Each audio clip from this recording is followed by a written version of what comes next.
హర హర మహాదేవ, ఓం నమ శివాయ. Friends, skip చేయకుండా ఈ వీడియో చూడండి. ఒక పుణ్యక్షేత్రం గురించి మనం ఈరోజు తెలుసుకోబోతున్నాం. ఇది భద్రాద్రి కొత్తగూడెం జిల్లా దమ్మపేట మండలం ముష్టిమండ వడ్లగూడెం గ్రామం మధ్యలో ఉన్న దుర్గా మల్లేశ్వర స్వామి గట్టు అనే ఒక కొండ మీద ఉంటుంది. చాలా పవిత్రమైన పుణ్యక్షేత్రం. ఈ గుడికి ఒక ప్రత్యేకత ఉంది. ఈ పవిత్ర స్థలంలో శివలింగం స్వయంగా వెలిసింది. మొదట ఇది కొబ్బరికాయ అంత సైజులో ఉండేది, కానీ క్రమంగా పెరుగుతూ పెద్దదవుతూ వచ్చిందని చెప్పేసి స్థల పురాణం చెప్తూ ఉంటుందన్నమాట. ఈ క్షేత్రం వందల సంవత్సరాల చరిత్ర కలిగి ఉందని, కొందరు దీని చరిత్ర 2000 సంవత్సరాలుగా పైగా ఉందని ఇక్కడ భక్తుల విశ్వాసం. గత 20 సంవత్సరాలుగా గుడిని అభివృద్ధి చేస్తూ భక్తుల సౌకర్యార్థం ఎన్నో పనులు జరుగుతున్నాయి. ఇక్కడ విశేషం ఏంటంటే, శివలింగం వెలిసినప్పుడు శివునికి ఆనుకొని ఉండే కొండని చాలా 200 మీటర్స్ పైగా ఈ కొండను తొలచడం జరిగింది. దానికి ఇక్కడ ఎక్కువ అభివృద్ధి చేయడానికి ఎక్కువ ఖర్చు అయిందని కూడా చెప్తూ ఉంటారు. శివరాత్రి పర్వదిన సందర్భంగా వేలాది మంది భక్తులు ఇక్కడికి విచ్చేస్తుంటారు. వచ్చిన ప్రతి ఒక్క భక్తుడు కూడా అన్నదానం అయితే చేస్తూనే ఉంటారనమాట.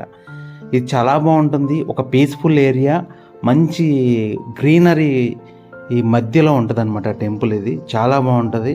ఇక్కడ ఎంతోమంది భక్తులు చాలా దూర ప్రాంతం నుంచి కూడా వస్తూ ఉంటారనమాట.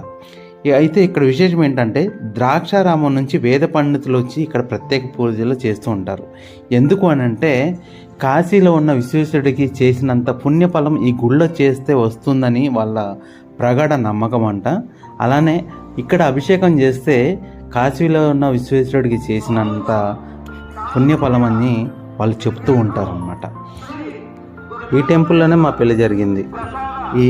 అప్పటి నుంచి కూడా మాకు ఏదో ఒక పవర్ అనేది ఈ టెంపుల్కి వచ్చినప్పుడల్లా కనిపిస్తూ ఉంటుంది.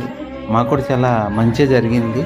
ప్లస్ ఇక్కడ చెప్పాను కదా, ఇందాక వన దేవత అమ్మవారు ఉంటారు పైన అని చెప్పేసి, ఇది మనం ఇప్పుడు చూస్తున్న వీడియో అనమాట. ఇక్కడ వనదేవత అమ్మవారు అనమాట. చూడండి, ఈ అమ్మవారే ఇక్కడ మీకు పక్కన ఒక కొండ ఉంటుంది. ఇప్పుడు మన కొండ ఇది ఇక్కడ ఈ గర్భం నుంచి వచ్చిందని చెప్తుంటారు అనమాట.